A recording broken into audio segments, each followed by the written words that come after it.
এখন ধরেন কোনো পণ্য বিক্রি করছেন, এটা ফেরত আসলো। তো কিভাবে? সেলসে গেলাম, সেলসে যাওয়ার পর দেখব নিউ সেলস রিটার্ন। এখন ক্লিক করলাম সেলস রিটার্নে। ক্লিক করার পর এখানে দেখেন মানে কার থেকে রিটার্ন আসছে, রিটার্ন স্ট্যাটাস, এটা রিটার্ন বা ক্যান্সেল রিটার্ন আসছে। এখন কার কাছ থেকে রিটার্ন আসছে? ধরেন নজরুল ভাই থেকে আসছে ফেরত। কয় তারিখে আসছে সে তারিখটা এখন উল্লেখ করবেন। উল্লেখ করার পর রেফারেন্স দিতে পারেন বা কী কী পণ্য রিটার্ন আসছে এই পণ্যটা আপনি লিখতে পারেন। ম্যাঙ্গো, আমি ম্যাঙ্গো দিলাম, সরি এই যে ম্যাঙ্গো দিলাম। ম্যাঙ্গো দেওয়ার পর সাথে সাথে চলে আসছে। এখন রিটার্ন ওনার কাছ থেকে ম্যাঙ্গো আমি কয়টা বিক্রি করছি বা এই সেই বিভিন্ন। ধরেন 1 কেজি রিটার্ন ফেরত আসছে, হ্যাঁ। তো এটা আমি 1 কেজি দিলাম, 2 কেজি আসলে 2 কেজি দিতাম, অ্যামাউন্ট থাকতো। আচ্ছা 1 কেজি ফেরত আসলো সাপোজ। আসার পরে এখন এই যে ফেরত আসছে, এখন আদার অন্যান্য চার্জ আছে কি না নাই।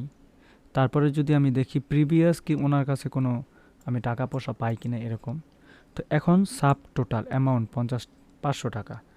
উনি পেমেন্ট ওনাকে, উনি যে আমার রিটার্ন দিল, পণ্যটা আমি বিক্রি করছি ওনার কাছে, উনি যে আমাকে পণ্য রিটার্ন দিল, তো রিটার্ন অনুসারে আমি 250 টাকা তুললাম ওনাকে দেওয়ার জন্য।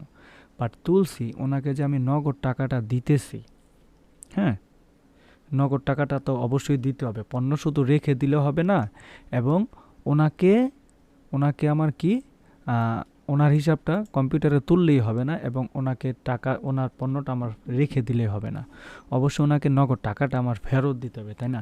তো সেক্ষেত্রে আমি কত দিব? 250 টাকাই ওনাকে আমি দিব। এবং কিভাবে দিব? ক্যাশে দিব। দেওয়ার পরে SMS যাবে ওনার কাছে, SMS যাওয়ার সম্ভাবনাটা থাকে। SMS নট অ্যাপ্রুভ, কারণ আমি কোনো API কিনি নাই, এই জন্য SMS-টা এটা দেখাবে না। ওকে, জাস্ট আমি ক্রিয়েট অপশন দিলাম, ডান। এখন দেখেন হয়ে গেল, হ্যাঁ। এই যে সেলস রিটার্ন ইনভয়েস ওনার কাছে ফ্রম চিস্তিয়া থেকে, হ্যাঁ, চিস্তিয়া থেকে নজরুল ভাইয়ে ফেরত দিছে, চিস্তিয়ার মধ্যে নজরুল ভাই ফেরত দিছে সেলস রিটার্ন ফেরত। ম্যাঙ্গো এত, তার অন্য কোনো ডিউ নাই। এখন সে 250 টাকা ফেরত পাবে, তাকে আমি ক্যাশে 250 টাকা দিছি, এই যে ক্যাশে।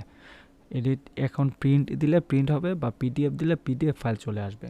ওকে, জাস্ট আমি প্রিন্টে ক্লিক করি, দেখো এই যে একটা অপশন চলে আসছে।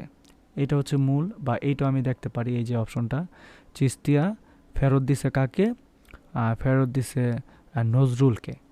নজরুলকে ফেরত দিছে 250 টাকা। এই যে ওনাকে নগদ টাকা দিল, কম্পিউটারের ভিতরে হিসাবটা রাখতে হবে। কেন রাখতে হবে আমি একটু বলি। যেমন আমি নজরুল ভাইয়ের কাছে যখন বিক্রি করছি, তখন কিন্তু ঠিকই ডাটা এন্ট্রি দিছি যে 250 টাকা ওনার কাছে বিক্রি করছি। সে বিক্রিটা কি অবশ্যই আমার কম্পিউটারের যে সফটওয়্যারটা আছে, সফটওয়্যারটা ক্যালকুলেট করে রাখছে আমার একটা লাভের ক্ষেত্রে, সেলসের একটা সেলসের একটা সিস্টেম করে রাখছে। কিন্তু উনি তো জিনিসটা খারাপ হওয়ার কারণে ফেরত দিতেছে। তো ফেরত দিলে ওনাকে যে আমি টাকা ফেরত দেবো, টাকার হিসাবটা আমার কম্পিউটারকে আবার জানাই দিতে হবে।